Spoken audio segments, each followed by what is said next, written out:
తండ్రి అయిన దేవుని నామం నుండి ప్రభు అయిన యేసుక్రీస్తు నామం నుండి కూడి చేరి వచ్చిన సహోదర సోదరులందరికీ, దేవుని ప్రియులకి, పరిశుద్ధులకి, ఈ గూగుల్ మీట్ వచ్చే అందరికీ ఈ యొక్క సంధ్యా వేళ శుభవందనాలు తెలియజేసుకోవచ్చు.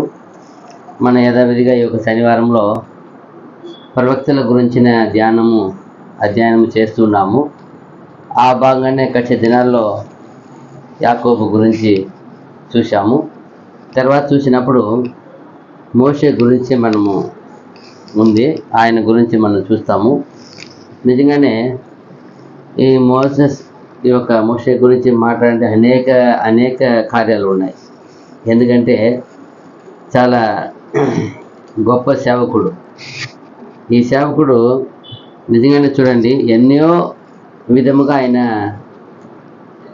ప్రభుకి ఆయన ఏమవుతాడు, ఛాయగా అవుతాడు. ఈయన కూడా అది కూడా చాలా ఇంతకు ముందు కూడా చాలా విషయాలు మనము పెద్దల ద్వారా అనేక పాఠాలు చూస్తున్నాము.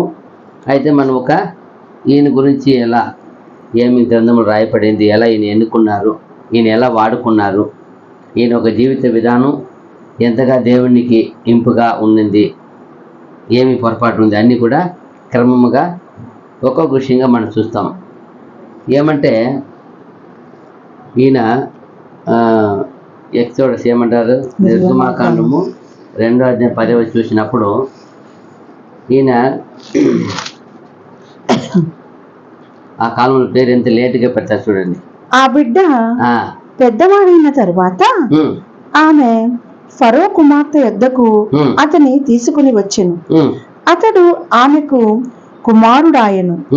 ఆమె నీటిలో నుండి ఇతని తీసితినని చెప్పి అతనికి మోషే అను పేరు పెట్టెను. చూసారా, ఈయన ఎక్కడి నుంచి తీసినారమ్మా?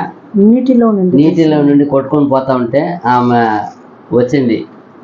అదే పోతా ఉంది, నీటిలో కొట్టుకొని పోతుంది.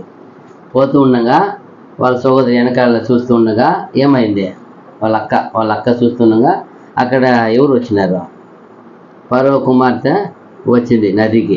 ఆ నదిలో వాళ్ళ కాలంలో వచ్చి ఏం చేసేవాళ్ళు, స్నానం చేసేవారు. అలా వచ్చినప్పుడు యువరాణి అంటే ఒక్కరిద్దరు రారు, వెనకాల ఒక గ్రూప్ వస్తారు. ఆమె ఒక పనికత్తెలు అందరూ వచ్చి గ్రూప్గా అప్పుడు చూసినప్పుడు ఈ బుట్ట వచ్చినప్పుడు చూసి ఎత్తుకొని చూసినప్పుడు ఏడ్చినప్పుడు ఆమెకి చాలా బాగున్నాడు. ఎలా ఉన్నాడు మనిషి, చాలా చాలా సౌందర్యంగా బ్యూటిఫుల్గా ఉన్నాడు బిడ్డ. 3 నెలలు, అప్పటికే 3 నెలల 90 రోజులు బిడ్డ. ఎత్తుకొని ఆమె ఏం చేసింది, ఆలోచిస్తుండగానే వాళ్ళ అక్క పోయి ఒక సలహా ఇచ్చింది.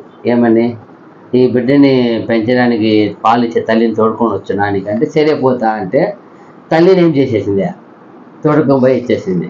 ఇచ్చినప్పుడు చక్కగా చూసినప్పుడు ఏమి పెంచి ఎత్తుకొని పోయి ఇచ్చినప్పుడు పెద్దవాడు అంటే దాదాపు ఆ కాలంలో 12 వయసు పైన 10 వయసు పైన అనుకోండి, ఎత్తుకొని ఇచ్చినప్పుడు ఆమె పేరు పెట్టింది. ఈయన నీటిని తీసినాను కాబట్టి ఏమని పేరు, మోషే అని పేరు పెట్టింది. ఆ కాలం చూడండి, ఒక్కొక్క పేరు కూడా ఏముంది, ఒక అర్థం ఏమంది, నీటి నుండి ఎత్తబడినవాడు అని ఈయన పేరు ఉంది. ఈయన తల్లిదండ్రులను చూసినప్పుడు తల్లిదండ్రులు ఎవరు చూడండి, 6వ అధ్యాయము అదే నిర్గమాకాండం 6వ అధ్యాయం 20 చూసినప్పుడు అమ్రాము తన మేనత్త అయిన యాకేబేదును పెళ్లి చేసుకునెను. ఆమె అతనికి అహరోనును మోషేను కనెను. చూసారా, ఎవరు వాళ్ళు, తండ్రి అమ్రాము, యాకేబేతు అమ్మగారు. ఆ ఇద్దరు వాళ్ళిద్దరు కూడా ఎక్కడ ఏ గోత్రం అని ఉంది, లేవి గోత్రంలో ఉంది. లేవి గోత్రం పుట్టిన వారిని ఎక్కడ ఉంది, 2:1 ఉందా.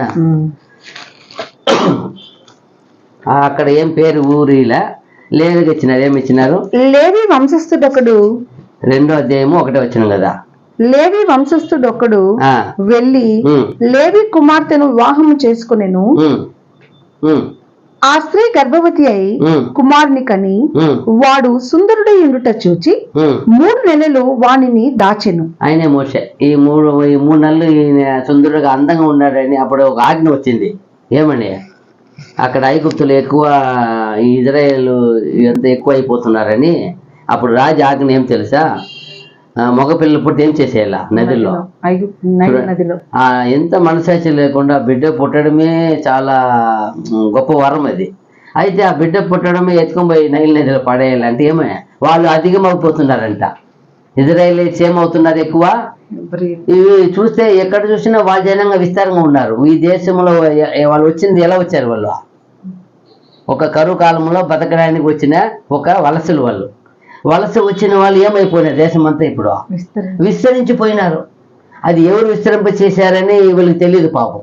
అయితే వాళ్ళు రాజు ఫరో ఏమనుకున్నాడు, ఇదేంటప్ప ఈ ఇజ్రాయేలీస్ ఎక్కువ అయిపోతున్నారని ఆ కాలంలో సూక్ష్మంగా ఒక కుట్ర పనిగా చేసి పిలిచి వైద్యం ఆ పిల్లలు కనే ఆ స్త్రీలకి చెప్పిస్తారు. ఎవరికి వైద్యం చేస్తారు కదా, పోయి పిల్లలు ఏం చేస్తారు? వాళ్ళని కాన్పు చేసే స్త్రీలను పిలిచి మీరు నైస్గా వాళ్ళు రాకముందే మగ పిల్లలైతే చంపేయండి అని వాళ్ళు ప్లాన్ ఇచ్చేది. అయితే వాళ్ళు దేవుడికి భయపడి వాళ్ళు ఏం చెప్పేశారు, అయ్యో స్వామి వాళ్ళు బలవంతులు, మాకన్నా ముందు వాళ్ళు రెడీగా ఉన్నారు కాబట్టి వాళ్ళు దేవుడు దయ చూపారు ఉంది. అలా నది తర్వాత ఒక చట్టం వచ్చింది, ఏమి మీరు పిల్లలు ఎక్కువ ఆ మగ పిల్లలు నైల్ నది పడేయాల. అప్పుడు వేసినప్పుడు అందరూ వదిలేశారు. ఈ తల్లి ఏం చేసింది, ఈ తల్లికి ఈ బిడ్డ ఎలా ఉన్నాడని ఉంది ఆడ సుందరుడే, చాలా సుందరంగా ఉన్నాడు బిడ్డ, అందంగా ఉన్నాడు. తల్లికి మనసు కొట్టుకుంటా ఉంది. 3 నెలలు అయినా కూడా బిడ్డని కాపాడు, ఎంత గొప్ప కదా. 3 నెలలు దేవుడు ఎంత దయ చూపించుంటే ఆ బిడ్డ అరిచినప్పుడు పక్కకి వినకుండా ఇంటి ఏమవుతాయి, ఎక్కడ పోతుంది మెసేజ్, పరోకి వెళ్ళిపోతాయి మెసేజ్. మరి ఒక పిల్లోడు లోపల దాచుకొని కాపాడుతున్నారు, పక్క ఎక్కడ కూడా ఎంత ఇదిగా. వాళ్ళు లేవీళ్ళు, ఇద్దరు లేవీలే, తల్లిదండ్రులు ఇద్దరు లేవీలకు పుట్టిన కుమారుడు. ఒక రక్షకుడుగా పుట్టిస్తున్నాడు. ఈయన్ని రక్షకుడిని కాపాడని ఎవరు వంతుది? దేవుడు. అలనాడు ఎలా యేసు ప్రభుని కాపాడారు అలాగే ఈయన కూడా, ఈయన మ్యాచ్ అవుతాడు, యేసు ప్రభుకి ఛాయ అవుతాడు. ఈయన రక్షకుడు. అలాగే శ్రమ వచ్చింది అక్కడ, ఆయన కూడా అలాగే వచ్చినప్పుడు ఈయన్నే కాపాడి సరిగా ఎత్తుకొని పోయి నైల్ నది వదిలినప్పుడు కరెక్ట్గా ఆమె వచ్చింది. ఆమె వచ్చి చూసి, ఆమె కూడా చూసి బిడ్డ అందంగా ఉండే చూసి బాగా ఇష్టపడింది. అందంగా బ్యూటిఫుల్గా ఉన్నాడు బిడ్డ అని తెలుసు కూడా. మళ్ళా ఎవరు ఎవరు బిడ్డని కూడా తెలుసు ఆమెకి. హెబ్రీలుగా ఇజ్రాయేల్ పిల్లలు కూడా తెలుసు. అయినా ఈ అందం చూసి ఆమె చాలా ఇష్టపడి, ఈ బిడ్డ ఏడ్చింది ఉంది. అప్పుడు ఏడ్చినాడు చూసినప్పుడు అట్రాక్షన్ అయింది, ఇష్టమయ్యి సరే దీన్ని పెట్టి నా కుమారుడిగా పెంచు. చూడు దేవుడు ఎంత ప్లాన్ చూడు, ఎత్తి నా కుమారుడిగా పెంచు, నీకేమిస్తాను, నీకు దానికి కావాల్సిన చూడండి కన్నా అదిదా. దేవుని వైపు తలుచుకొని ఆమె వదిలినప్పుడు ఏమవుతుందో, దేవుడాన్ని వదిలినప్పుడు దేవుడు ఎంత గొప్పగా ఎత్తుకొని ఏం చేస్తున్నాడు ఆ బిడ్డని నిండి గొప్పగా ఆయన్ని ఇది లేకుండా ఎక్కడ చట్టం వేసినారో చట్టం వేసిన వాళ్ళ చేతికి వెళ్ళిపోయింది బిడ్డ. వాళ్ళకి చేతికి పోతే చట్టం ఏమి లేదు, వాళ్ళకి ఏం పని చేయవు. అది ఇదే ఆ బిడ్డ ఇక్కడ ఉంటే ఏమైపోయింది, అదే వేరే మరి ప్లాన్ అయిపోయి ఇప్పుడు చట్టం వేసిన వాళ్ళ చేతికి వెళ్ళిపోయింది బిడ్డ. ఎవరి బిడ్డని తెలియకి వెళ్ళిపోయింది.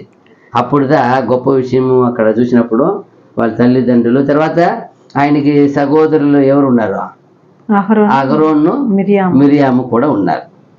మనకు తెలిసిందే వాళ్ళిద్దరు, వీళ్ళు ముగ్గురే మొత్తము. తర్వాత చూసినప్పుడు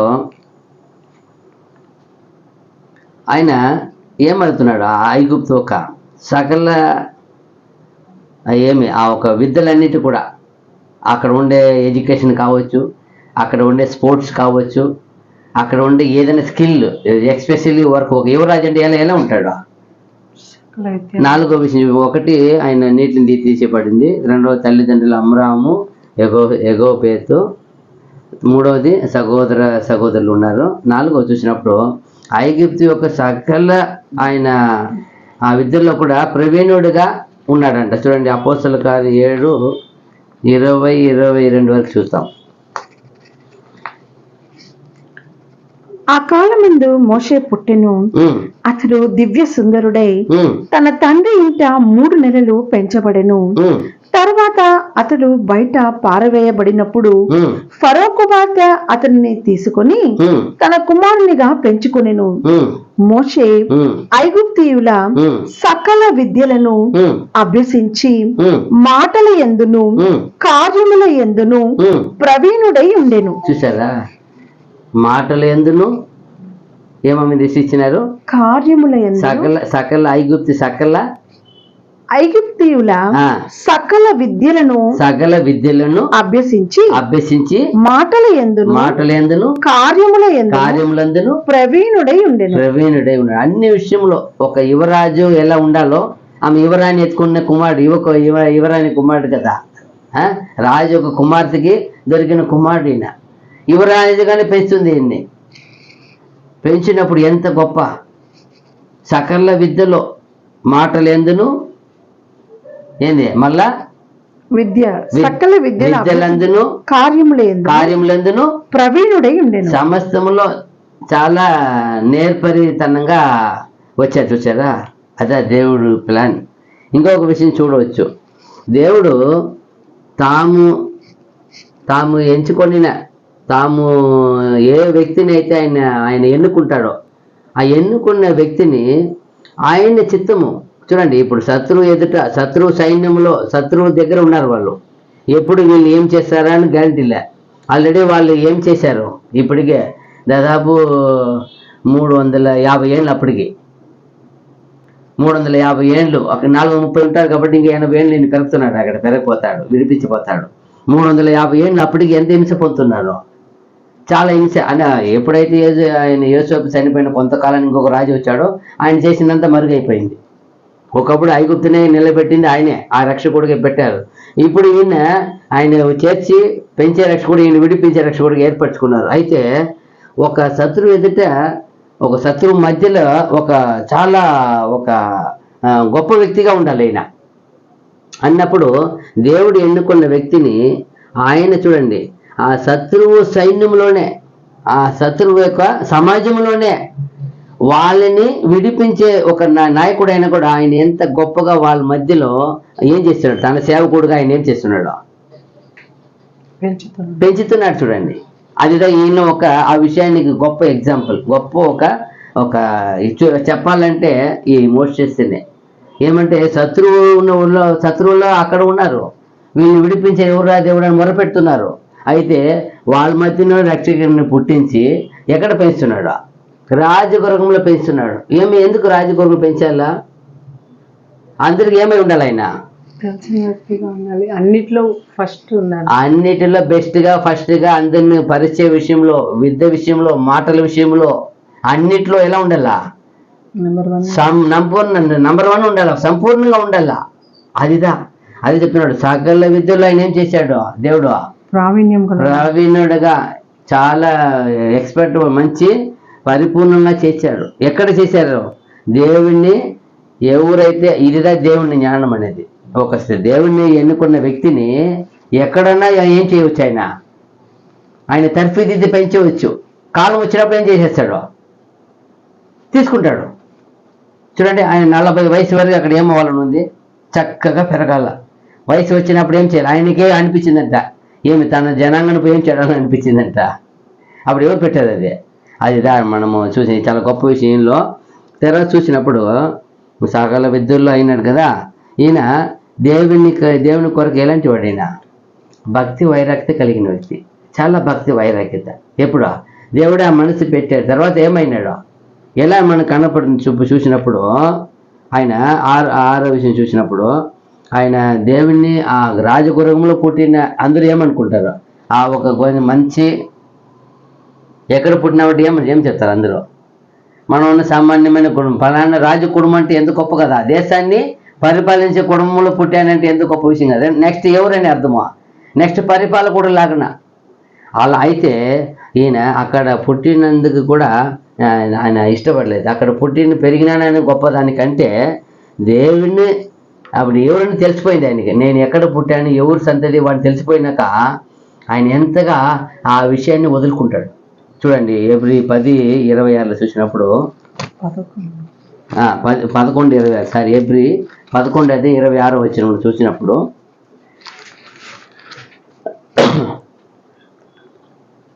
మోషే పెద్దవాడైనప్పుడు విశ్వాసమును బట్టి ఐగుప్తు ధనము కంటే క్రీస్తు విషయమైన నింద గొప్ప భాగ్యమని ఎంచుకొని అల్పకాలము పాపభోగము అనుభవించుట కంటే దేవుని ప్రజలతో శ్రమ అనుభవించుట మేలని యోచించి. చూసారా ఏమంట? ఆయన ఏమనుకున్నాడంట?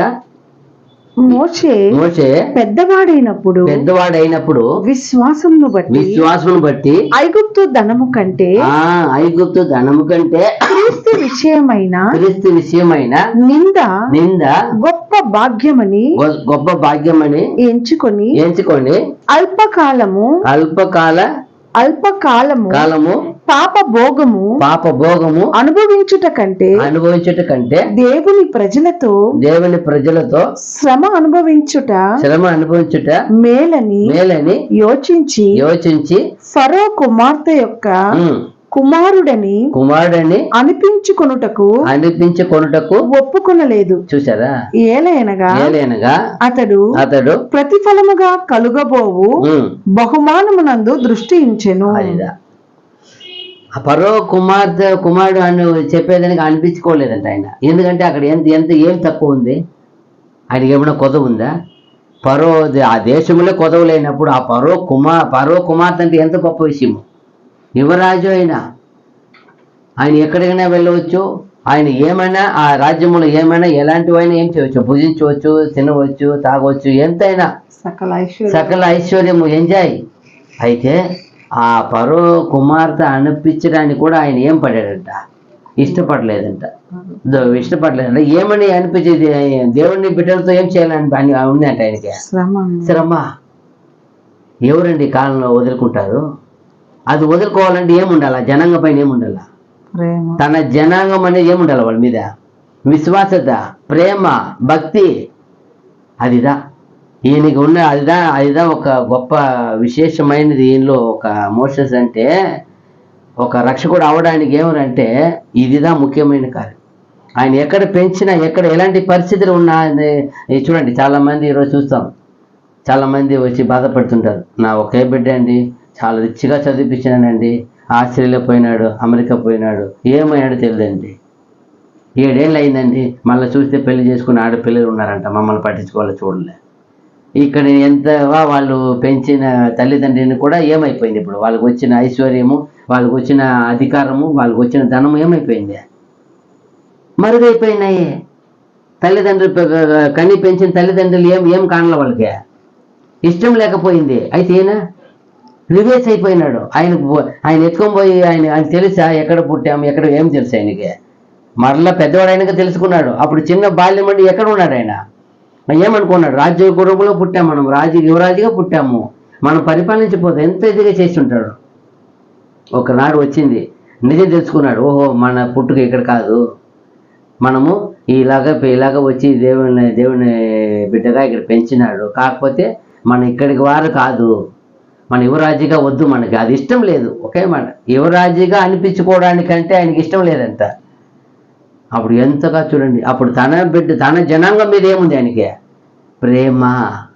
తన జనం అంటే వాళ్ళ ఎడల ఒక విశ్వాసత, వైరాగ్యత ఉంది. వాళ్ళతో దేవుని బిడ్డలు మనము అదిదా ఉండాల. ప్రతి విశ్వాసికి ఉండవలసిన గొప్ప గుణం ఈయనలో మనము ఐక్యత. వాళ్ళు ఎక్కడైనా విడిచి వెళ్తారా? ఎంతగా ఉండాలి వాళ్ళు.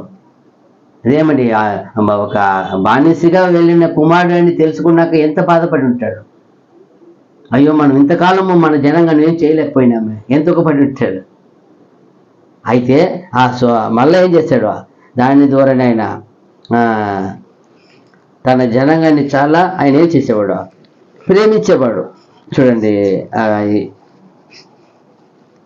ఈ ఎక్సోడస్ 2:11, 11, 12, 14 వరకు.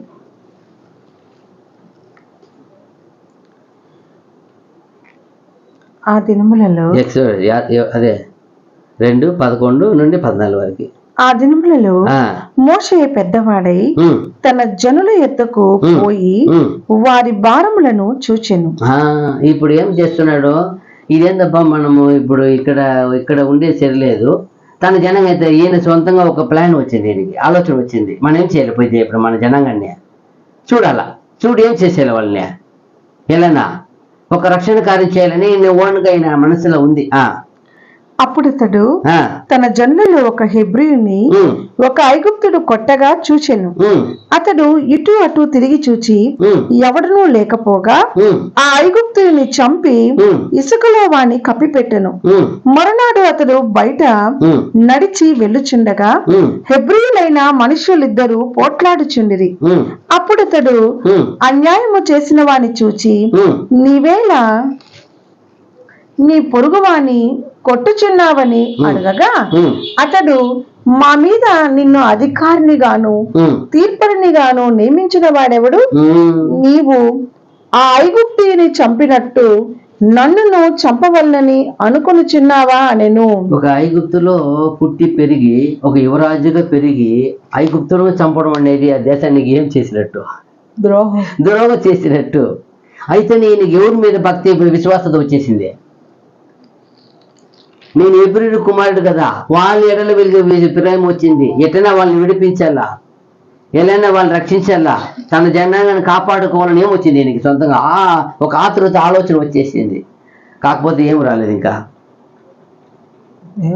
దేవుని పిలుపు రాలే. దేవుని పిలుపు వచ్చినా కదా చేయాల. అయితే ఇది కూడా దేవుని ప్లాన్. ఎందుకంటే ఈయన ఇక్కడ ఉండకూడదు, ఇదేం చేయాలి ఇక్కడ ఇండియా. ఈయన రాజగురుగా పెరిగాడు, కాకపోతే ఈయనకి ఏమి లేదు, దయ లేదు, కరుణ లేదు, సాత్వికత లేదు, ఏది మంచి చెడు నిర్ధారించడం లేదు. ఇప్పుడు ఎత్తులు గాడి ఒకనే చేసేసాను, ఒక ప్రాణాన్ని తీసేశారు. తీసేసి మళ్ళీ ఇంకొక రోజుకి పోయిన ఫస్ట్ రోజు పోయినప్పుడు ఇంకొకటి వాళ్ళతో పోయి ఏం చేస్తున్నాడు, న్యాయం మధ్య చేస్తున్నాడు. వాళ్ళు చెప్తున్నారు నువ్వేమి ఇలా చేసి నేను ఎవడు మా మీరు ఏలిక పెట్టింది ఎవరప్ప. ఆడ మళ్ళీ చూడండి అపోస్తల కార్యం 7:24-28 చూసినప్పుడు అక్కడ కూడా ఇదే మెట్ట ఉంది. అపోస్తల కార్యము 7వ అధ్యాయము 24-28 వరకు. అప్పుడు వాళ్ళు ఒకడు అన్యాయం అనుభవించుట అతడు చూచి వానిని రక్షించి బాధపడిన వాని పక్షమున ఐగుప్తుని చంపి ప్రతీకారము చేసెను. తన ద్వారా తన సహోదరులకు దేవుడు రక్షణ దయచేయుచున్న సంగతి వారి గ్రహింతురని అతడు తలంచెను గాని ఈయన అనుకున్నాడు, సొంతంగా అనుకున్నాడు నా ద్వారా ఏం చేయాలి, వీళ్ళు ఏం చేయాలని ఆశ. తన ద్వారా తన సహోదరులకు దేవుడు రక్షణ దయచేయుచున్న సంగతి వారు గ్రహింతురని అతడు తలంచెను గాని వారు గ్రహింపరైరి. ఇది ఈయనేమనుకున్నాడు, నేను ఇంతగా నేను ఒక మంచి రాజగురుగా ఉన్నాడు కదా, ఏమని చేసే అధికారం ఉంది కదా అక్కడ. ఇప్పుడు అలాగే అనుకున్నాడు, ఇక్కడ వచ్చినప్పుడు నేను ఇప్పుడు ఏం చేసినా వీళ్ళు నన్ను అర్థం చేసుకుంటారప్ప, నేను చేసేది వాళ్ళ రక్షణ కొరకే అనుకుంటారని అనుకున్నాడు ఈయన. అయితే అది ఎలా ఉండాలా? ఒక్కడిని ఇద్దరిని రక్షించి వెళ్ళిపోతుందా? ఒకరిని రక్షించేదా దేవుని ప్లాన్? ఏం చేయాలా? ఉండే జనాంగం వచ్చినారే, వచ్చి పుట్టి పెరిగినారే, 30 లక్షల మందిని ఏం చేయాలి ఆయన? ఇప్పుడు ఆయన చేసేది 30 లక్షల మంది విడిపి, ఇక్కడ 2-3 కాదు ఈయన చేసేది. ఈయన చేసే 2-3 వాళ్ళు ఏం అవ్వదు, ఆ రక్షణ కలగదు ఆడ. అదే ఇది సొంత నిర్ణయం ఇలాగా ఉంటుంది. సొంతంగా అనుకున్నాడంట. 28 వరకు అయిందా? ఇంకా మరునాడు ఇద్దరు పోట్లాడుచుండగా అతడు వారిని చూచి అయ్యలారా, మీరు సహోదరులు, మీరెందుకు ఒకరినొకడు అన్యాయము చేసుకొనుచున్నారని చెప్పి వారిని సమాధాన పరిచి చూచెను. ఏం చూశారు? అక్కడ పోయి ఇంకొకరిని కూడా అడిగి సమాధాన పరుస్తున్నారు. అప్పుడు ఏమైంది? అయిపోయిందా? ఆయనను తన పొరుగువానికి అన్యాయము చేసిన వాడు మా మీద అధికారిని గాను తీర్పరిని గాను నిన్ను నియమించిన వాడెవడు? అదిరా, మా మీద అధికారిని గాను తీర్పరి గాను నియమించింది ఎవరప్ప? ఎవరు? నేను బాగా అడుగుతా చూడు, వాళ్ళు కరెక్ట్గా అడుగుతున్నారు. నీవు నిన్న ఐగుప్తుని చంపినట్టు నన్ను చంపదలిచి ఉన్నావా అని అతన్ని త్రోసివేసెను. ఇక్కడ జనాంగం పైన ప్రేమ ఉంది, విశ్వాసత ఉంది, వైరాగ్యత ఉంది, భక్తి ఉంది. అయితే దేవుణ్ణి అడిగే ఏమి ఆయన దగ్గర ఏం చేయాలి? ఎవరిని అడగాల దీనికి? ఒకరిని రక్షణ చేసేది ఎవరి వల్ల మాత్రం అవుతుంది. ఒకరిని రక్షించుటకును విడిపించుటకును సమర్థనైన ఎవరు మాత్రమే భూమిలో? దేవుడు మాత్రమే. ఒకరిని ఆయన ఒకరికి సహాయం చేసేది ఆయనే. ఏది చేయాలన్నా ఎవరు మాత్రమే? ఒకవేళ దుర్మార్గంలో ఉండే కూడా మనం పోయి వాళ్ళని ఏం చేయలేము. శిక్షించేది ఎవరుదా? అహంకారాన్ని ఎదిరించేది ఎవరుదా? దేవుడే. అది దీనులను కనికరించేది ఎవరుదా? దేవుడే. ఈయన అనుకున్నాడు నేను రక్షణ చేసినప్పుడు వీళ్ళు అర్థం చేసుకుంటారు అనుకున్నాడు. అయితే అది దేవుడి చిత్తం కాదు. కాబట్టి అప్పుడేం చేశాడు? అక్కడి నుండి వెంటనే ఏమైపోతున్నాడు? మోషే ఆ మాట విని పారిపోయి మిద్యాను దేశములో పరదేశి అయి ఉండి. చాలు అక్కడ చాలు. ఇప్పుడు ఎక్కడికి వెళ్ళిపోతున్నాడు? ఇప్పుడు 3వ అధ్యాయం చదవండి. అక్కడ పోయి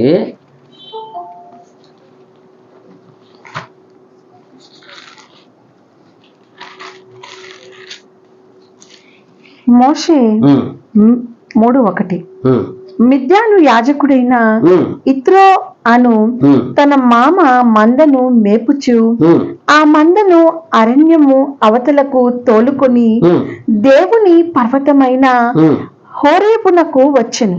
అక్కడ పోయి ఏం చేస్తున్నాడు? మిద్యాన్ని చేరి ఆయన అందుకు ముందు చూస్తే ఆయనకి ఫస్ట్ పోయి చేరినప్పుడు ఆయన వివాహం చేస్తారు, పిల్లలు పుడతారు. అది చదవండి. 7:29 కూడా ఉంది కదా అపోస్తల కార్యంలో. అక్కడ కూడా ఉంది. అక్కడెక్కడ చదవండి. అక్కడ కూడా చెప్పారు కదా. ఆయన పోయి కాపాడతారు కదా వాళ్ళని, మందని. 2 అధ్యాయాలు ఉన్నాయి. అతడు మోషే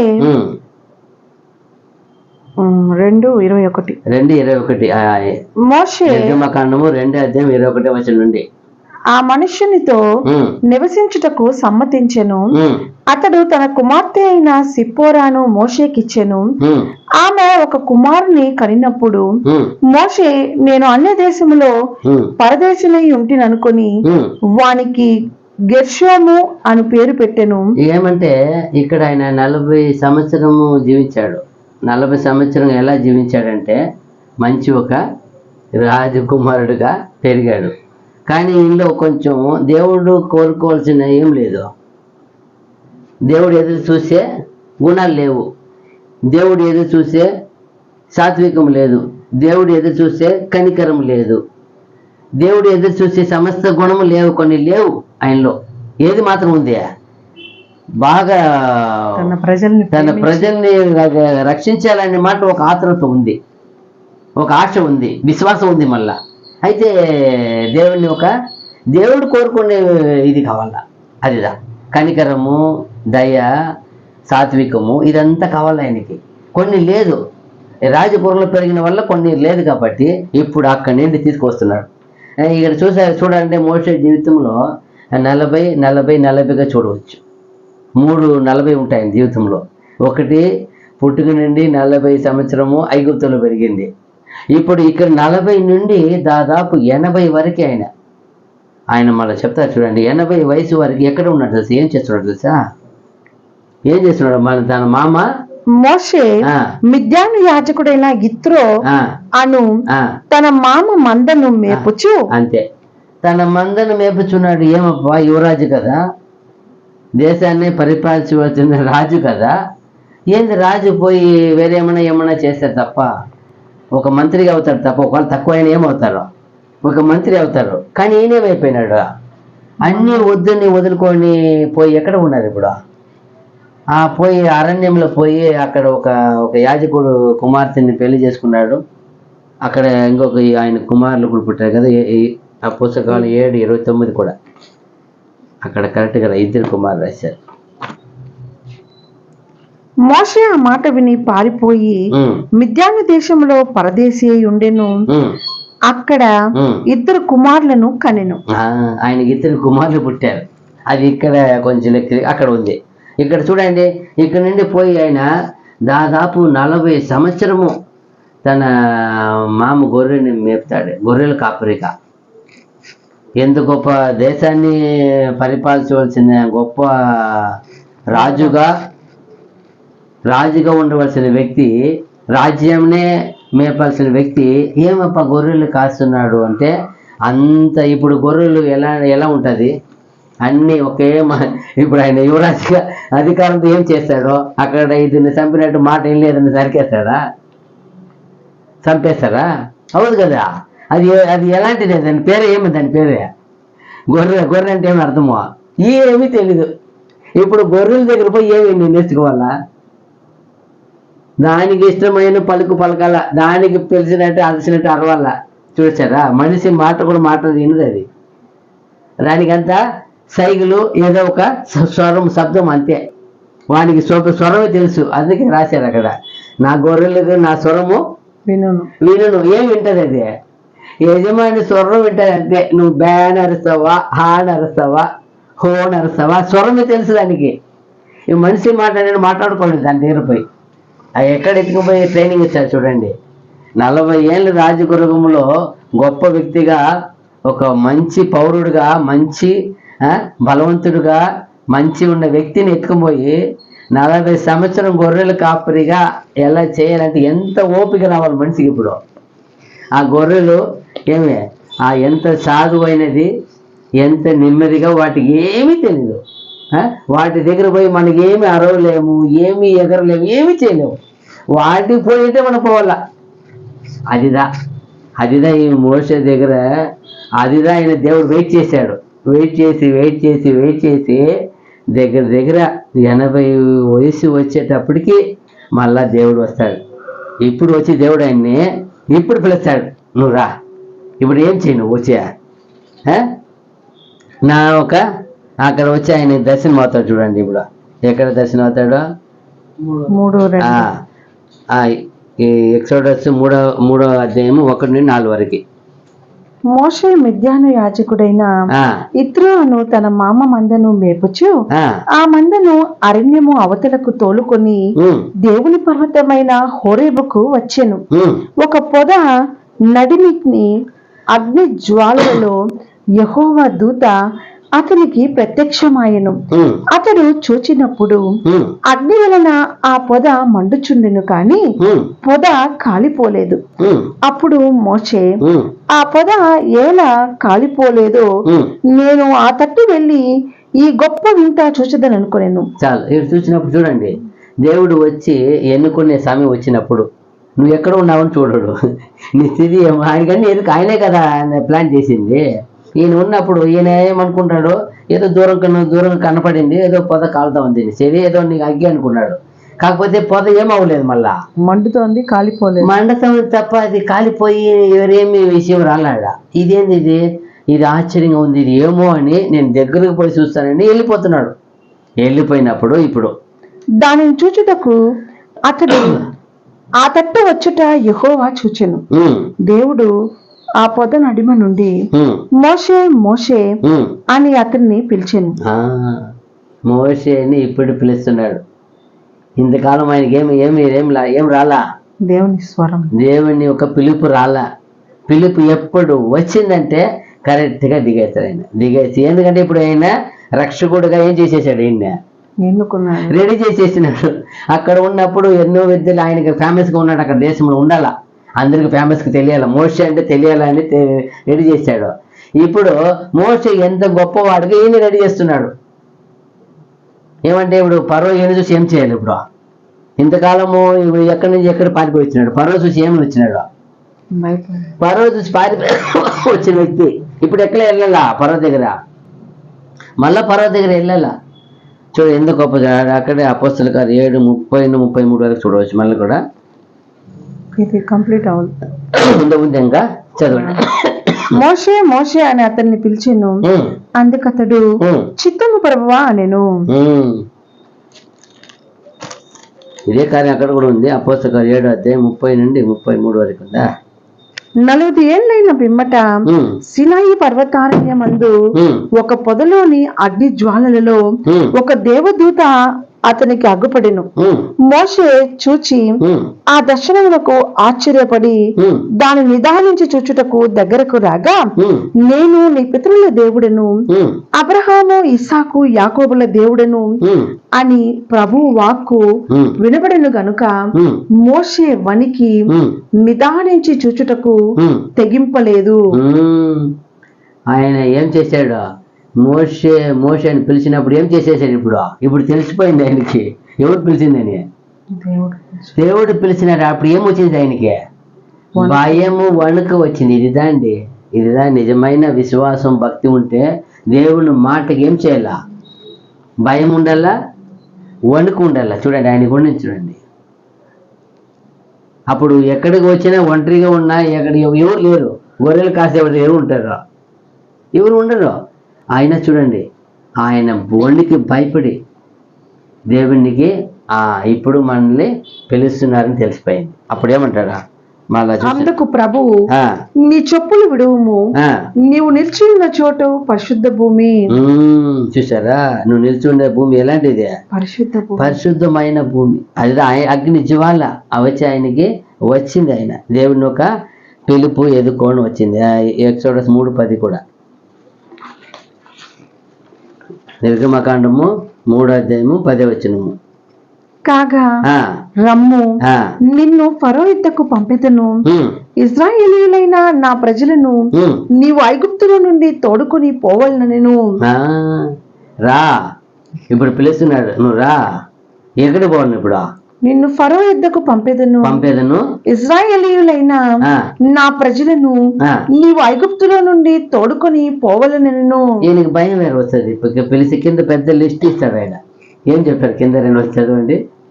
అందుకు మోషే, నేను ఫరో యుద్ధకు వెళ్ళుటకును ఇశ్రాయేలీయులను ఐగుప్తులో నుండి తోడుకొని పోవుటకును ఎంతటి వాడనని దేవునితో అనగా, ఆయన సమాధానం ఇస్తాడు, అయ్యో తండ్రి, ఇదేంది నన్ను పిలుస్తున్నావు నువ్వు, నేను ఎంతటి వాడుపా అని. నేను ఏమంటాడు ఇప్పుడు ఆయన? నిశ్చయముగా నేను నీకు తోడయ్యుందును, నేను నిన్ను పంపితేనంటకు ఇది నీకు సూచన. చాలు. ఇప్పుడు అక్కడ వద్దు, నేరుగా 4:19-20 చదవండి. అక్కడ ఎక్సోడస్ నిర్గమకాండము. అప్పుడు ఇంకొక మాట కూడా చెప్తాడు దేవుడు. 4:19-20 ఏం చెప్తాడు? అంతటా యెహోవా, నీ ప్రాణమును వెదకిన మనుషులందరూ చనిపోయిరి కనుక ఐగుప్తుకు తిరిగి వెళ్ళుమని మిద్యానులో మోషేతో చెప్పగా, మరలా చెప్తాడు డీటెయిల్ గా. కొన్ని లిస్ట్ అంతా ఇస్తాడు, కొన్ని సూచనలు ఇస్తాడు, అన్ని ఇస్తాడు. అయినా నేను పావును అంటాడు, భయపడతాడు.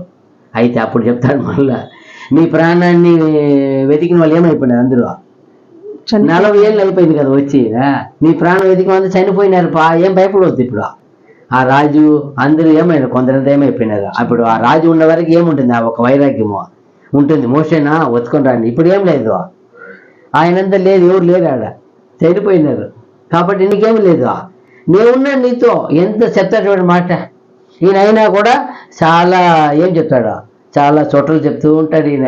అయ్యో నాకు నాలుకే రాదు, నాకు నచ్చేవాడు, నన్ను ఎవరిని అంటారు, ఏమంటారు, నన్ను పొమ్మంటావే, ఎట్లా, ఏమి, అది అంతా దాదాపు అక్కడి నుండి మీరు 3:10 ఎత్తుకుంటే 20 వచ్చిన వరకు అవే అది చెప్పేది లిస్టు. అప్పుడు దేవుడు ఎన్నో సూచనలు చూపిస్తాడు ఈయనకి. చూడు, నీ కర్ర ఏమంటాడు, నీ చెయ్యి లోపల వదిలి అంటాడు, చెయ్యి తీయి అంటాడు, మళ్ళా లోపల పోయి అంటాడు.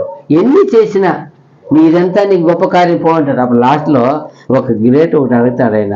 ఏమంటే, సరే వెళ్తాను, నీ పేరు ఏమని అడిగితే నేనేం చెప్పాలంటాడు.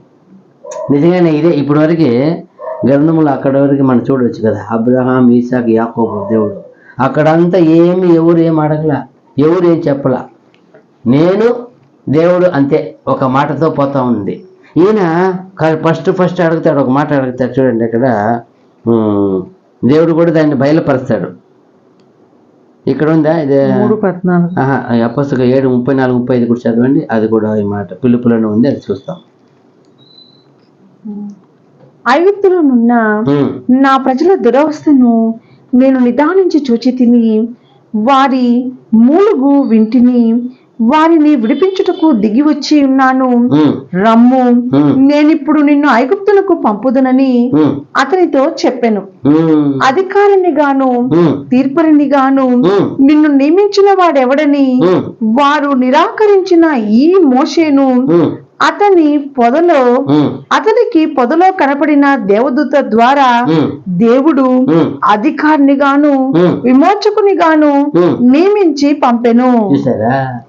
ఎవరు నిరాకరించినారో, ఎవరు నిన్న మా పైన ఏలిక ఉంచినాడు అన్నారో అక్కడికే పంపుతున్నారంట. నేను పంపుతున్నాను పో. ఇప్పుడు ఈయన ఎన్ని చెప్పినా కూడా ఆయన ఒప్పుకునేట్టుగా లేదు. అది చూస్తున్నాం. ఆయన ఎన్నుకున్న వ్యక్తిని ఆయన సేవకుడుగా నిర్ధారిస్తే, ఆయన ప్లాన్ చేసేస్తే ఎవరు ఏమి చేయలేము. నువ్వు ఎన్ని సాకులు చెప్పినా ఎన్ని చేసినా అవన్నీ ఏమైపోతాయి? ఆయన ఒక్కడు ఆయన అనుకున్న పని నీ ద్వారా నా ద్వారా ఏం చేయబడాలా? అలాగే మోసే కూడా ఎన్నో చెప్తున్నారు, అయ్యో నాకు నాలుక మంద ఉంది దేవుడా, నాకు అట్టు ఉంది దేవుడా, నాకు మాట రాదు, నేను పోలేను. అయినా ఆయన నిన్ను ఎదిగిన వ్యక్తి కూడా చనిపోయినారు, నిన్ను నిరాకరించిన వ్యక్తి మరి నేనే పంపుతున్నాను ఇప్పుడు, అది కూడా ఆయన ఎన్ని చెప్తాడు చూడండి. ఎంత గొప్ప విషయం కదా. దేవుణ్ణి ఒక సేవకుడు చేయవలసిన ఎంత గొప్ప కార్యాలు చూడండి. ఆయన చెప్తాడు, అయినా కూడా ఒప్పుకోవాలి. ఆయన ఏం చేశాడు? నిన్ను నిరాకరించిన వాళ్ళ మధ్యగా నేను పంపుతున్నాను. అదిదా ఎవరెవరు ఏం చేసినా ఆయన దేవుడిని తోడనే వచ్చినప్పుడు చూడండి, అక్కడ దేవుని యొక్క మొట్టమొదట నామం అంతవరకు ఎలా ఉంది చూడండి. నిర్గమకాండం 3వ అధ్యాయం 13, 14, 15 వచ్చినారు. మోషే చిత్తగించుము, నేను ఇజ్రాయేల్ వద్దకు వెళ్ళి వారిని చూచి మీ పితరుల దేవుడు మీ వద్దకు నన్ను పంపినని వారితో చెప్పగా వారు ఆయన పేరేమని అడిగిన ఎడల వారితో నేనేమి చెప్పవలనని దేవుణ్ణి అడిగాను. అందుకు దేవుడు, నేను ఉన్నవాడను అనువాడనై ఉన్నానని మోషేతో చెప్పెను. ఫస్ట్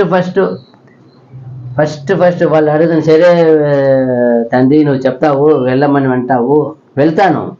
వెళితే నిన్ను పంపింది ఎవరని మీ నామం ఏం అడిగితే ఏం చెప్పాలి నేను? ఎంత ఒక గొప్ప మర్మం చూసారా. ఆయన అడిగినట్టు కాదు అది, ఆయన లోపల ఉంటే ఏమో. అయితే అది పోయినాక వాళ్ళు అడుగుతారు కదా, మన జనాంగం అడుగుతారు కదా, నిన్ను పంపింది ఎవరో, ఆయన నామం ఏమి తెలుసు, ఆయన నామం చెప్పు అంటే నేనేం చెప్పేది అంటాడు ఆయన. నేను ఎలాంటి దేవుడిని? నేను ఉన్నవాడను అనువాడనై ఉన్నానని మోషేతో చెప్పాను. మోషే చెప్పినాడు. ఎంత గొప్ప విషయం కదా. అలాగే దాన్ని ఇంకా మనం డీటెయిల్గా దాని గురించి చూడండి. ఎవరు అడగలేదు ఇప్పుడు వరకు కూడా చెప్తారు. 6వ అధ్యాయంలో ఉంది, ఇంకా చదవండి 15 వరకు. నేను ఉన్నవాడను అనువాడనై ఉన్నానని మోషేతో చెప్పెను. మరియు ఆయన ఉండునను వాడు మీ యొద్దకు నన్ను పంపినని నీవు ఇజ్రాయేలుతో చెప్పవలనెను. మరియు దేవుడు మోషేతో ఇట్లనెను, మీ పితరుల దేవుడైన యెహోవా అనగా అబ్రహాము దేవుడు, ఇస్సాకు దేవుడు, యాకోబు దేవుడునైన యెహోవా మీ యొద్దకు నన్ను పంపినని నీవు ఇజ్రాయేలీలతో చెప్పవలను. నిరంతరము నా నామము ఇదే, తరతరములకు ఇది నా జ్ఞాపకార్థ నామము. చూసారా, అక్కడ పోయి చెప్తున్నారు. నువ్వు ఇలాంటి ఐడెంటిటీ మామూలుగా చెప్తావు కదా 3 గొప్ప వ్యక్తుల గురించి, అబ్రహాం, ఇస్సాకు, యాకోబుల దేవుడు నేను, నా నామం నిరంతరము ఇదే, ఉన్నవాడను అనువాడనై ఉన్నాను. ఎంత గొప్ప విషయం కదా. అప్పటి వరకు ఎవరికి నామాన్ని బయలుపరచలే. అబ్రహాము అడగలే, ఇస్సాకు అడగలే, యాకోబు అడగలే, ఏ సంతతి వారు అడగలే, నోవాగా అడగలే. పేరు పలికితే పడిపోయి సిద్ధగించుతున్నాము చెప్పు తండ్రి ప్రభువా అంటారు, అంతే. ఆలకిస్తున్నాను ప్రభువా, అంతే, ఒకే మాట. ఏది ఎవరు అడగనే లేదు అప్పటి వరకు. ఇతను కూడా ఎంత చక్కగా నేను పంపుతున్నావు దేవుడా, అక్కడ పోయి మన వాళ్ళు ఎవరు ఆయన నామం ఏమంటే ఏం చెప్పాలి నేను? ఎంత విషయం కదా. అప్పుడు చెప్తారు. ఇప్పుడు 6వ అధ్యాయంలో 22, 3 వచనం చూసినప్పుడు, అది నిర్గమకాండము 6, 2, 3 వచనాలు. 6వ అధ్యాయం. మరియు దేవుడు మోషేతో ఇట్లా నేనే యెహోవాను, నేను సర్వశక్తి గల దేవుడను అను పేరున అబ్రహాము, ఇస్సాకు, యాకోబులకు ప్రత్యక్షమైతిని, కాని యెహోవా అను నా నామమున నేను వారికి తెలియబడలేదు. చూసారా, అంతవరకు వారికి ఆ నామమే తెలియదు. మోషే ఒక గొప్పతనం అంటే ఈ నామం చూడండి. దేవదేవుని నామాన్ని ఏం చేస్తున్నాడు? అడిగి తెలియచేసుకుంటున్నాడు. మళ్ళా ఏమంటాడు? నేను నత్తిగా నాకు మాట రాదు అని చెప్పే వ్యక్తి, భయపడే వ్యక్తి ఎలా అడుగుతా చూడండి. నేను పంపుతా, వెళ్తాను, ఆడపోయి నీ నామం ఏమి అడిగితే ఏం చెప్పాలి నేను? ఇది ఎలాంటి ఒక చాలా గొప్ప ఎంత ఒక ప్రశ్న చూడండి. అంటాడు. ఇప్పుడు వరకు నన్ను వాళ్ళు ఎవరు ఏం చేయలేదు నా నామాన్ని. చదవండి అది.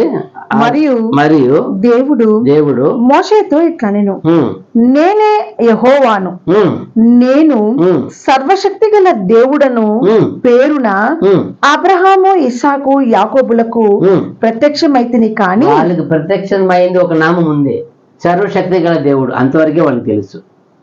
అది మాత్రమే అబ్రహాము ఇస్సాకు యాకోబు విశ్వసించారు. సర్వశక్తి గల దేవుడు ఒకటే తెలుసు. సర్వశక్తి అంటే యావత్తును ఏమైనా చేయగల, యావత్ ఏదైనా చేయగల దేవుడు ఆయన. సర్వశక్తి గల దేవుడు. ఆ నామం వరకే వాళ్ళు విశ్వసించారు, అది వరకే తెలుసు. అయితే యెహోవాను నా నామమున నేను వారికి తెలియబడలేదు. చూడండి, యెహోవా అను నామమున నేను వారికి తెలియబడలేదు. ఇప్పుడు వరకు లేదప్పా. మోషేతో మాట్లాడే ఆ సమయం వరకు కూడా ఏం లేదు వాళ్ళకి, ఎవరికి ఏం లేదు. అంతవరకు ఎన్ని వందల సంవత్సరాలు అయినా ఎన్ని మంది ఉన్నారు, ఎవరికి ఏం లేదు, తెలియదు. 12 గోత్రం అయిపోయింది ఆడ. ఆల్మోస్ట్ 12 గోత్రం ఏమైపోయింది, అంతా 12 గోత్రం పోయింది. అబ్రహాం ఇస్సాకు యాకోబు పోయినారు. దాదాపు ఎన్ని తరాలు పోయినాయి? 26. అబ్రహాము ఇస్సాకు యాకోబు 3 తరం వెళ్ళిపోయినాయి ఆడ. లేవి వెళ్ళిపోయినారు. లేవి కుమారుడైన ఆయన వెళ్ళిపోయినాడు. 3-5 తరాలు వెళ్ళిపోయింది అప్పటి వరకు. అక్కడ నుంచి చూస్తే అబ్రహాం చూస్తే, ఇంకా కొంచెం చూస్తే దాదాపు ఆదాము నుండి చూస్తే దాదాపు ఈయన 26వ తరం వాడు. ఈయన 26th జనరేషన్. ఆయన నుంచి క్యాల్కులేషన్ చేసినప్పుడు 26వ తరం వాడు ఆయన. అక్కడి నుండి మనం ఆదాము నుండి నోవా వరకు 10 చూసాం. తర్వాత నోవా కుమారుడైన సేమ్ నుండి తేరాగు వరకు 9 చూసాం. తేరాగు ఎవరంటే అబ్రహాము తండ్రి. తర్వాత 19 అయిందా? అబ్రహాం 20, అబ్రహాం కుమారుడు ఇస్సాకు 21, తర్వాత యాకోబు 22, తర్వాత లేవి 23, తర్వాత కాహాతు 24, తర్వాత మోషే వాళ్ళ తండ్రి అమ్రాం 25, తర్వాత మోషే 26వ తరం వాడు. 26th 26వ జనరేషన్లో ఉన్నాడు ఈయన. చూడండి ఎంత గొప్ప విషయం. చూడండి, అప్పటి వరకు ఏమి లేదు, ఎవరికి ఏం తెలీదు, దేవుని పేరే తెలీదు, దేవుని నామమే తెలీదు. అయితే ఈతను వచ్చి ఎంత చక్కగా నన్ను వాళ్ళు అడుగుతారు కదా, ఎందుకంటే ఆల్రెడీ వాళ్ళు అడిగేశారు ఈయన్ని. మా పైన ఏలిక ఉంచింది ఎవరు అని, ఎవరు పని నన్ను అడిగేశారు, తరివేశారు. ఏం చేశారు? వాళ్ళని భయపడి పారిపోయి వచ్చేసినాడు ఈయన. చంపుతామని ప్లాన్ చేశారు. అందువల్ల ఇప్పుడు భయపడుతున్నారు. మళ్ళీ పోతే నేను అడుగుతారు కదా అలాగే. అందుకంటాడు, ఇప్పుడు చెప్పు నేను ఎవరిని. ఇప్పుడు చెప్తున్నాను ఆయన పేరు, అందుకే పేరు బయలుపరుస్తారు. ఏం చెప్తున్నారు అక్కడ? యెహోవాను నామము 6వ అధ్యాయం 2-3 వచ్చినారు మళ్ళా. మరియు దేవుడు మోషేతో ఇట్లా నేనే యెహోవాను, నేనే సర్వశక్తి గల దేవుడునను పేరున అబ్రహాము ఇస్సాకు యాకోబులకు ప్రత్యక్షమైతిని. కానీ యెహోవా అను నా నామమున నేను వారికి తెలియబడలేదు. వాళ్ళకి నేను యెహోవా నామం తెలియబడలేదు. అయితే ఇప్పుడు తెలుపమని చెప్తాను. కింద చదవండి మళ్ళా. లేవా? చూసారా? అంతవరకు దేవుని నామం ఎవరికి తెలీదు. దాదాపు 26 తరం ఉన్నారు, గర్దించిపోయారు. 25 తరం గర్దించిపోయారు. 26వ తరంలో వచ్చిన మోషే దేవుని నామం ఎరుగుతున్నాడు. ఎంత గొప్ప వ్యక్తి కదా. ఇంకా ఎన్నో ఉంది. ఆయన ఇప్పటి వరకు ఎంతవరకు చూసామా? ఆయన పుట్టి ఐగుప్తుని విడిచి వచ్చి ఏమంటే మిద్యాన్ దేశంలో తన మామ దగ్గర ఉండి గొర్రెలు కాస్తా ఉన్నప్పుడు అంతవరకు ఆయన దేవుడు వచ్చి దర్శనమిచ్చి ఏం చేశారు? ఆయన రమ్మని పిలిచే వరకే చూస్తున్నాం. ఆయన పిలిచినాడు, అంతవరకే చూసాం. ఇంకా ఎంత ఉంది? ఇంకా ఎన్నో విషయాలు ఉన్నాయి. ఇంతవరకు మనము ఈరోజు ఈ పాఠాన్ని ముగించుకుంటాం. ఏమంటే ఇది చాలా ఓపిక చూడవలసిన టైం కూడా ఎంత అయింది? దాదాపు పర్వాలే అయింది. కాబట్టి దేవుని చిత్తం అయితే రాబో దినంలో ఇది పార్ట్ 1, పార్ట్ 2 తిరిగి రావచ్చు. దేవుని చిత్తం అయితే మనం కంటిన్యూ చేస్తాం. ఇంతవరకు ఓపిక విన్న అందరికీ ప్రభు నామ అందరికీ శుభవందనాలు తెలుసుకుంటున్నాను. God bless you. ఆమేన్.